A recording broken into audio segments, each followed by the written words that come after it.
Welcome to سلسلہ ہدایت قرآن، سنت اور اہل بیت علیہم السلام۔ آج ہم قرآن مجید کی ایک بہت ہی خاص سورۃ القدر پر بات کریں گے۔ جی، سورۃ القدر، اس کا نام ہی اس کی اہمیت بتا رہا ہے۔ اچھا، اس کو سورۃ القدر کیوں کہتے ہیں؟ اس کی پہلی ہی آیت میں لفظ قدر آیا ہے، اسی مناسبت سے بعض اوقات اسے سورہ آنا انزلناہ بھی کہا جاتا ہے، کیونکہ یہ شروع ہی ان الفاظ سے ہوتی ہے۔ اچھا، اور یہ کتنی آیت پر مشتمل ہے؟ بہت مختصر سورہ ہے، صرف 5 آیات ہیں۔ 5 آیات، لیکن مفہوم بہت گہرا لگتا ہے۔ یہ مکی ہے یا مدنی؟ اس میں کچھ اختلاف ہے شاید؟ جی، اس میں مفسرین کے درمیان اختلاف ہے، کچھ اسے مکی کہتے ہیں، کچھ مدنی، لیکن اس کا مرکزی خیال وہ بالکل واضح ہے۔ قرآن کا نزول اور خاص طور پر شب قدر میں نزول اور پھر اسی رات کی فضیلت اور برکات کا بیان۔ اور قرآن میں اس کی ترتیب؟ مصحف میں یہ 97ویں سورہ ہے۔ نزول کے اعتبار سے بعض روایات کے مطابق یہ 25ویں سورہ ہے جو سورۃ عبس کے بعد نازل ہوئی، اگرچہ نزولی ترتیب میں بھی مختلف آراء ملتی ہیں۔ پچھلی سورہ یعنی سورہ علق سے اس کا کوئی تعلق بتایا گیا ہے؟ بہت خوبصورت تعلق ہے۔ دیکھیں، سورہ علق کے آخر میں سجدے اور اللہ کا قرب حاصل کرنے کا حکم ہے، اور فوراً بعد سورہ قدر میں لیلۃ القدر کا ذکر آ گیا، جو اللہ کے قرب کے لیے سب سے افضل وقت ہے۔ یعنی ایک طرف قرب کا حکم، دوسری طرف اس کے لیے بہترین وقت کا تحفہ۔ بالکل، اس سورہ کی تلاوت کے فضائل بھی بہت زیادہ بیان ہوئے ہیں۔ مثلاً امام محمد باقر علیہ السلام سے روایت ہے، جی، آپ فرماتے ہیں، جو شخص سورہ انا انزلنا کو بلند آواز سے پڑھے گا وہ اس شخص کی طرح ہے جس نے اللہ کی راہ میں تلوار کھینچی ہو، اور جو اسے آہستہ پڑھے گا وہ اس شخص کی طرح ہے جس نے اللہ کی راہ میں اپنا خون بہایا ہو، سبحان اللہ۔ اور جو اسے 10 بار پڑھے گا وہ اپنے 1000 گناہوں کو مٹا دے گا۔ 1000 گناہ معاف؟ اور امام جعفر صادق علیہ السلام کی بھی ایک روایت ہے شاید؟ جی، امام جعفر صادق علیہ السلام فرماتے ہیں، جو شخص سورہ انا انزلناہ کو کسی فرض نماز میں پڑھے گا تو ایک منادی ندا دے گا، اے اللہ کے بندے، تیرے پچھلے گناہ معاف کر دیے گئے، اب اپنے عمل نئے سرے سے شروع کر۔ یہ تو ہر فرض نماز کے ساتھ ایک نئی شروعات کا پیغام ہے۔ زبردست۔ اچھا، اس کی شان نزول کے بارے میں بھی کچھ خاص بات ہے؟ جی ہاں، ایک اہم روایت ہے جو اس کے معنی سمجھنے میں مدد دیتی ہے۔ بتایا جاتا ہے کہ رسول اللہ صلی اللہ علیہ وآلہ وسلم نے خواب میں دیکھا کہ بنی امیہ آپ کے منبر پر بندروں کی طرح اچھل کود کر رہے ہیں۔ استغفر اللہ۔ اس پر آپ صلی اللہ علیہ وآلہ وسلم بہت غمگین ہوئے، تو اللہ تعالیٰ نے آپ کی تسلی کے لیے یہ سورہ نازل فرمائی اور فرمایا کہ یہ شب قدر جو آپ کو عطا ہوئی ہے یہ بنی امیہ کی 1000 مہینوں کی حکومت سے بہتر ہے۔ اللہ اکبر! یعنی ایک رات کی روحانیت 1000 مہینے کی دنیاوی طاقت سے افضل ہے۔ یہ پس منظر تو اس سورہ کی عظمت کو اور بڑھا دیتا ہے۔ یقیناً۔ چلیں اب آیات کا تفصیلی جائزہ لیتے ہیں۔ پہلی آیت، بسم اللہ الرحمن الرحیم، انا انزلناہ فی لیلۃ القدر۔ ترجمہ، ہم نے اس قرآن کو شب قدر میں نازل کیا۔ یہ آیت واضح بتا رہی ہے کہ قرآن شب قدر میں نازل ہوا، اور ہم سورہ بقرہ کی آیت 185 سے جانتے ہیں کہ قرآن رمضان کے مہینے میں نازل ہوا۔ شہر رمضان الذی انزل فیہ القرآن۔ جی، تو ان دونوں کو ملائیں تو نتیجہ نکلتا ہے کہ شب قدر رمضان میں ہی آتی ہے۔ یہاں انزلناہ، ہم نے اسے نازل کیا، میں ہو کی ضمیر آئی ہے، قرآن کا نام نہیں لیا۔ یہ اصل میں قرآن کی عظمت کی دلیل ہے کہ وہ اتنا معروف ہے کہ ضمیر سے ہی بات واضح ہو گئی۔ اور انا یعنی ہم نے، یہ جمع کا صیغہ اللہ کی عظمت کے لیے ہے؟ بالکل، اللہ تعالیٰ کی عظمت اور شان کے لیے۔ اور پھر نزول بھی ہوا لیلۃ القدر میں، یعنی قدر والی رات، تقدیر والی رات، عزت والی رات۔ لیکن یہاں وہ مشہور سوال ذہن میں آتا ہے، ہم تو یہی جانتے ہیں کہ قرآن 23 سال میں تھوڑا تھوڑا کر کے نازل ہوا۔ جی، تو پھر یہ آیت کیسے کہہ رہی ہے کہ ایک رات میں نازل کیا؟ ان دونوں باتوں کو کیسے سمجھا جائے؟ بہت اہم سوال ہے۔ مفسرین نے اس کی وضاحتیں پیش کی ہیں۔ سب سے زیادہ مشہور اور قابل قبول نظریہ یہ ہے کہ قرآن کے نزول 2 طرح سے ہوئے ہیں۔ 2 طرح سے؟ جی، ایک ہے نزول دفعی، یعنی ایک ہی بار میں۔ اس کے مطابق پورا قرآن ایک ساتھ شب قدر میں لوح محفوظ سے آسمان دنیا پر یا بیت المعمور پر یا براہ راست قلب رسول صلی اللہ علیہ وآلہ وسلم پر اتار دیا گیا۔ اچھا، ایک ساتھ پورا قرآن؟ جی، اور دوسرا ہے نزول تدریجی، یعنی آہستہ آہستہ بتدریج۔ یہ وہ نزول ہے جو 23 سال پر پھیلا ہوا ہے، جس میں حالات و واقعات کے مطابق آیات اترتی رہیں۔ تو گویا ایک طرح سے پہلے پورا نقشہ دے دیا گیا اور پھر تفصیلات آہستہ آہستہ آتی رہیں؟ کچھ ایسا ہی سمجھ لیں۔ آیت اللہ مکارم شرازی نے انزال اور تنزیل کے فرق سے بھی اس کی تائید کی ہے۔ انزال جو یہاں استعمال ہوا اکثر ایک ساتھ اتارنے کے لیے آتا ہے، اور تنزیل آہستہ آہستہ اتارنے کے لیے۔ اچھا، کوئی اور وضاحت بھی ہے اس بارے میں؟ جی، ایک اور نظریہ یہ ہے کہ پہلے قرآن مجمل طور پر یعنی خلاصے اور اصولوں کی شکل میں قلب رسول پر اترا، اور پھر تفصیلات 23 سال میں آئیں۔ سورہ ہود کی آیت ہے نا، کتاب احکمت آیاتہ ثم فصلت، ایسی کتاب جس کی آیات پہلے محکم کی گئیں پھر تفصیل بیان کی گئی۔ یعنی پہلے بنیادیں مضبوط، پھر تفصیلات۔ جی، کچھ نے یہ بھی کہا کہ شاید یہاں صرف نزول کے آغاز کی بات ہو رہی ہے، یا قرآن سے مراد اس کا کچھ حصہ ہے، لیکن پہلا نظریہ یعنی 2 نزول والا زیادہ قوی مانا جاتا ہے۔ ٹھیک ہے، اب آتے ہیں لفظ قدر کی طرف۔ اس کا ایک مطلب تو تقدیر بتایا آپ نے۔ جی، اور یہ بہت اہم معنی ہے، یعنی یہ وہ رات ہے جس میں سال بھر کے لیے تقدیروں کا فیصلہ ہوتا ہے۔ سورہ دخان میں بھی ہے، فیہا یفرق کل امر حکیم، اس رات میں ہر حکمت والے کام کا فیصلہ کیا جاتا ہے۔ احادیث میں بھی آتا ہے کہ رزق، عمریں اور دیگر معاملات اسی رات طے ہوتے ہیں۔ تو کیا اس کا مطلب یہ ہے کہ سب کچھ پہلے سے لکھا جا چکا ہے اور انسان مجدور ہے؟ نہیں، ہرگز نہیں، یہ نقطہ بہت اہم ہے۔ تفاسیر واضح کرتی ہیں کہ اللہ کا فیصلہ بندوں کی لیاقت، ان کے ایمان، تقوی، نیت اور عمل کی بنیاد پر ہوتا ہے۔ اللہ تو سب جانتا ہے، لیکن تقدیر کا فیصلہ بندے کے اختیار اور اس کے عمل سے اہلیت ثابت کرنے کے بعد ہوتا ہے۔ اچھا، یعنی یہ ہمارے اعمال پر منحصر ہے؟ بالکل، یہ تو الٹا انسان کی ذمہ داری بڑھاتا ہے کہ وہ اس رات کی برکت سے فائدہ اٹھانے کے لیے خود کو تیار کرے۔ فیصلہ اللہ کا، مگر اس فیصلے کی بنیاد بننے والی اہلیت پیدا کرنا بندے کا کام ہے۔ اور یاد رکھیں، دعا تقدیر بدل سکتی ہے، اور اس رات کی دعا تو 1000 مہینوں کی دعا سے بہتر ہے۔ یہ بہت اہم وضاحت ہے، یعنی یہ رات فیصلوں کی رات تو ہے، مگر وہ فیصلے ہمارے اعمال اور دعاؤں سے جڑے ہیں۔ جی، اب دوسری آیت دیکھتے ہیں، وَمَا أَدْرَاكَ مَا لَيْلَةُ الْقَدْرِ، ترجمہ، اور تجھے کیا معلوم یا تو کیا جانے کہ شب قدر کیا چیز ہے۔ یہ انداز بیان وما ادراک جب بھی قرآن میں آتا ہے کسی چیز کی انتہائی عظمت بتانے کے لیے آتا ہے۔ گویا اللہ فرما رہا ہے کہ اس رات کی شان اتنی بلند ہے کہ اس کی پوری حقیقت کا احاطہ کرنا وہ بھی رسول اللہ صلی اللہ علیہ وآلہ وسلم کے لیے نزول آیات سے پہلے ممکن نہ تھا۔ یہ سوالیہ انداز اس کی عظمت کا اعلان ہے۔ تو اس رات کو قدر کہنے کی اور کیا وجوہات ہو سکتی ہیں تقدیر کے علاوہ؟ جی، مفسرین نے کئی معنی بیان کیے ہیں۔ ایک، تقدیر، یہ تو ہم نے دیکھ لیا، سالانہ امور طے ہوتے ہیں۔ 2، قدر یعنی عزت و شرف، یہ رات بڑی قدر و منزلت والی ہے، جیسے قرآن میں ہے ما قدر اللہ حق قدرے۔ 3، ہر چیز قدر والی، یعنی صاحب قدر کتاب قرآن، صاحب قدر فرشتے جبرائیل کے ذریعے صاحب قدر رسول صلی اللہ علیہ وسلم پر نازل ہوئی۔ 4، مقدر نزول، یہ وہ رات ہے جس میں قرآن کا نزول مقدر تھا۔ 5، عبادت گزار کی قدر، جو اس رات عبادت کرے وہ خود صاحب قدر بن جاتا ہے۔ 6، قدر یعنی تنگی، اس رات اتنے فرشتے اترتے ہیں کہ زمین تنگ ہو جاتی ہے۔ قدر کا ایک معنی تنگی بھی ہے۔ اچھا، اتنے سارے معنی، ہر ایک اس کی شان کو الگ پہلو سے دکھا رہا ہے۔ جی، اگرچہ تقدیر والا معنی سب سے مشہور ہے۔ اب تیسری آیت جو اس کی فضیلت کا پیمانہ بتاتی ہے، لیلۃ القدر خیر من الف شہر، ترجمہ، شب قدر 1000 مہینوں سے بہتر ہے۔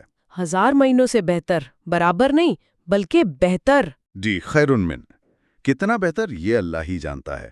1000 مہینے تقریباً 83 سال بنتے ہیں، ایک پوری زندگی سے بھی زیادہ۔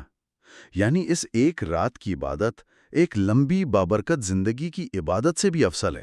83 سال، یہ تو امت محمدیہ صلی اللہ علیہ وآلہ وسلم پر بہت بڑا کرم ہے۔ بے شک، علامہ نجفی نے حساب بھی لگایا کہ اگر کوئی مومن بلوغت کے بعد 50 سال بھی یہ رات پا لے تو گویا اس نے 4150 سال سے زیادہ کی عبادت کا درجہ پا لیا۔ ناقابل یقین۔ اچھا، اس فضیلت کا کوئی پس منظر، کوئی واقعہ؟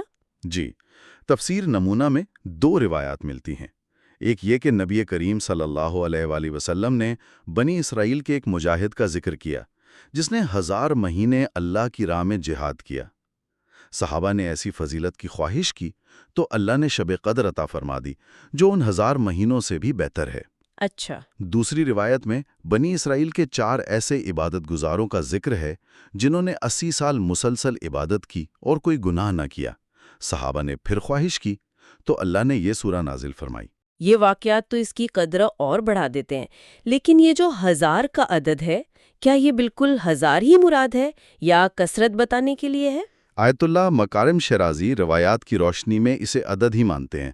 عام طور پر جب عدد ذکر ہو تو وہی مراد ہوتا ہے جب تک کثرت مراد لینے کا کوئی واضح اشارہ نہ ہو۔ اور اس کی بہتری کی اصل وجہ کیا ہے؟ 1000 مہینوں سے بہتر کیوں؟ علامہ نجفی کے مطابق بنیادی وجہ اس کا تقدیر ساز ہونا ہے۔ تقدیر بدلنے والے لمحے ہمیشہ قیمتی ہوتے ہیں۔ جیسے حدیث ہے نا، ایک گھڑی کی صحیح سوچ سال بھر کی غفلت والی عبادت سے بہتر ہے۔ کیوں؟ کیونکہ سوچ زندگی کا رخ بدل سکتی ہے، اور اس رات کی تقدیر سازی کی بنیاد ہے انسانیت کی تقدیر بدلنے والی کتاب قرآن کا نزول۔ اور اس رات کو چھپا کیوں رکھا گیا ہے؟ رمضان میں تو ہے، مگر کون سی رات، یہ پکا کیوں نہیں بتایا؟ اس میں بھی حکمت ہے۔ جیسے اللہ نے اپنی رضا مختلف نیکیوں میں، غضب گناہوں میں، دوست لوگوں میں، دعا کی قبولیت مختلف اوقات میں چھپا رکھی ہے تاکہ انسان ہر نیکی کی طرف جائے، ہر گناہ سے بچے، ہر ایک کا احترام کرے اور ہر وقت دعا کرے۔ اسی طرح شب قدر کو بھی چھپایا تاکہ لوگ صرف ایک رات پر بھروسہ نہ کریں بلکہ زیادہ سے زیادہ راتوں میں اسے تلاش کریں اور عبادت کریں۔ صحیح کہا، تاکہ جستجو بنی رہے۔ اب چوتھی آیت؟ تنزل الملائکۃ والروح فیہا بإذن ربہم من کل امر۔ ترجمہ: فرشتے اور روح اس رات میں اپنے پروردگار کے اذن، حکم سے ہر کام کی تقدیر کے لیے اترتے ہیں۔ یہاں فعل تنزل استعمال ہوا ہے جو اصل میں تتنزل ہے۔ یہ فعل مضارع ہے اور استمرار یعنی کسی کام کے مسلسل ہوتے رہنے پر دلالت کرتا ہے۔ یعنی یہ فرشتوں کا اترنا ہر سال ہوتا ہے، صرف نبی کریم صلی اللہ علیہ وآلہ وسلم کے زمانے میں نہیں ہوا تھا۔ بالکل، یہ سلسلہ قیامت تک جاری رہے گا۔ یہ اس امت کے لیے خاص تحفہ ہے۔ اچھا، آیت میں فرشتوں کے ساتھ وہ روح بھی ہے۔ یہ روح کون ہے؟ کیا یہ جبرائیل علیہ السلام ہی ہے؟ ہاں، یہ سوال اہم ہے۔ اس میں مختلف آراء ہیں۔ بعض نے جبرائیل علیہ السلام کہا، بعض نے وہی مراد لی، لیکن زیادہ راجع قول جو ہمارے ماخذ میں ہے وہ یہ کہ روح ایک الگ مخلوق ہے جو فرشتوں سے بھی عظیم تر ہیں۔ فرشتوں سے بھی عظیم؟ اس کی کیا دلیل؟ دلیل یہ کہ قرآن نے فرشتوں سے الگ ذکر کیا ہے، الملائکۃ والروح۔ اگر یہ جبرائیل ہی ہوتے جو خود فرشتوں میں شامل ہیں تو شاید الگ ذکر نہ ہوتا۔ امام جعفر صادق علیہ السلام سے پوچھا گیا تو آپ نے فرمایا، جبرائیل فرشتوں میں سے ہیں اور روح فرشتوں سے عظیم تر ہے۔ کیا اللہ نہیں فرماتا فرشتے اور روح نازل ہوتے ہیں؟ گویا یہ 2 الگ ہستیاں ہیں۔ اچھا، ٹھیک۔ پھر ہے بِإِذْنِ رَبِّهِمْ، اپنے رب کے حکم سے۔ یہاں اذن حکم کے معنی میں ہیں، اور رب یعنی پالنے والا۔ یہ لفظ بھی مناسب ہے کیونکہ یہ نزول سال بھر کے امور کی تدبیر اور تقدیر سے متعلق ہے جو اللہ کی ربوبیت کا مظہر ہے۔ اور من کل امرن؟ یعنی ہر امر، ہر معاملے کے لیے یا ہر معاملے کو لے کر۔ فرشتے سال بھر کے تمام امور کی تقدیر و تعیین کے لیے نازل ہوتے ہیں یا وہ ہر خیر اور ہر فیصلے کو اپنے ساتھ لے کر اترتے ہیں؟ یہ وہی امر حکیم ہے جس کا ذکر سورہ دخان میں آیا تھا۔ سب سے اہم سوال، یہ فرشتے اور روح یہ احکام لے کر کہاں اترتے ہیں؟ کس پر نازل ہوتے ہیں؟ اس کا جواب احادیث معصومین علیہم السلام سے ملتا ہے۔ علامہ نجفی نے الکافی کے حوالے سے امام علی علیہ السلام کی ایک روایت نقل کی ہے۔ آپ نے اپنے عباس سے فرمایا کہ شب قدر ہر سال ہوتی ہے، اس میں سال بھر کے امور نازل ہوتے ہیں، اور ان امور کے لیے رسول اللہ صلی اللہ علیہ وآلہ وسلم کے بعد کچھ والی مقرر ہیں۔ ابن عباس نے پوچھا، وہ کون ہے؟ فرمایا، میں اور میری نسل سے 11 فرزند جو سب امام ہیں اور محدث ہیں۔ محدث؟ اس کا کیا مطلب ہے؟ محدث وہ ہستی ہوتی ہے جن سے فرشتے کلام کرتے ہیں، ان تک اللہ کے پیغامات پہنچاتے ہیں اگرچہ وہ نبی نہیں ہوتے۔ اوہ، ایک اور روایت میں امام محمد باقر علیہ السلام فرماتے ہیں کہ شب قدر میں ولی الامر یعنی زمانے کے امام کی طرف سال بھر کے امور کی تفصیل نازل ہوتی ہے۔ ان سے پوچھا گیا کہ کیا آپ جانتے ہیں شب قدر کون سی ہے؟ فرمایا، ہم کیسے نہ جانیں گے جبکہ فرشتے اس رات ہمارے گرد طواف کرتے ہیں۔ یعنی ان احادیث کے مطابق یہ احکام اور تقدیریں ہر دور کے امام وقت پر نازل ہوتی ہیں۔ یہ تو بہت ہی خاص نکتہ ہے۔ جی بالکل، یہ صرف ایک عمومی برکت کی رات نہیں بلکہ الہی منصوبے کے نزول اور اس کے زمین پر نمائندے تک پہنچنے کی رات بھی ہے۔ اب آخری آیت، سلام ہی حتی مطلع الفجر۔ ترجمہ، یہ رات طلوع فجر تک سلامتی ہی سلامتی ہے۔ سلامن ہیا، سلامتی ہے وہ، یعنی پوری رات غروب آفتاب سے طلوع فجر تک سراسر سلامتی، امن، خیر، برکت اور رحمت ہے۔ یہاں سلام اسم استعمال ہوا ہے، سالمہ صفت نہیں۔ یہ اس بات پر زور دینے کے لیے ہے کہ یہ رات گویا سلامتی کا جوہر ہے، مکمل امن۔ اس سلامتی کی وجوہات کیا ہیں؟ کئی وجوہات ہیں۔ قرآن کا نزول، عبادت کا 1000 مہینوں سے بہتر ہونا، اللہ کی رحمتوں کا نزول، فرشتوں اور روح کا نزول جو رحمت ہی لاتے ہیں۔ بعض روایات میں ہے کہ شیطان بھی اس رات قید ہوتا ہے۔ اچھا، اور ایک معنی یہ بھی ہے کہ سلام سے مراد فرشتوں کا سلام کرنا ہے۔ وہ آپس میں ایک دوسرے کو یا مومنین کو یا نبی اکرم صلی اللہ علیہ وآلہ وسلم اور آپ کے جانشینوں یعنی ائمہ علیہم السلام کو سلام کرتے ہیں۔ فرشتوں کا سلام؟ جی، آیت اللہ مکارم شیرازی نے حضرت ابراہیم علیہ السلام کی مثال دی کہ جب فرشتوں نے انہیں سلام کیا تو انہیں کیسی لذت ملی ہوگی۔ سوچیں، شب قدر میں جب لاتعداد فرشتے مومنین کو سلام کر رہے ہوں، اگر ابراہیم علیہ السلام پر فرشتوں کے سلام سے آگ ٹھنڈی اور سلامتی والی بن گئی تو کیا اس امت پر فرشتوں کے سلام سے جہنم کی آگ ٹھنڈی اور سلامتی والی نہیں ہوگی؟ اور شر سے پاک اور صرف خیر و سلامتی سے بھری ہوئی فجر تک۔ تو خلاصہ یہ ہوا کہ یہ سورہ قرآن کے نزول، رات کی فضیلت، 1000 مہینوں سے بہتر، فرشتوں اور روح کے نزول، احکام لے کر امام وقت پر اور رات کے مکمل سلامتی پر مبنی ہونے کا بیان کرتی ہے۔ اب آخری سوال جو سب کے ذہن میں ہوتا ہے، یہ رات آخر ہے کون سی؟ شیعہ نقطۂ نظر سے کیا رہنمائی ملتی ہے؟ اسے چھپانے کی حکمت تو ہم نے دیکھی، لیکن احادیث نے کچھ اشارے دیے ہیں۔ شیعہ نقطۂ نظر سے کثرت سے روایات ہیں کہ شب قدر رمضان کی 19، 21 یا 23ویں رات میں سے کوئی ایک ہے۔ ان تینوں میں سے کوئی ایک؟ جی، اور ان تینوں میں جاگنے اور عبادت کی بہت تاکید ہے۔ ان میں سے بھی 21ویں اور خاص طور پر 23ویں رات کے شب قدر ہونے کا امکان زیادہ بتایا گیا ہے۔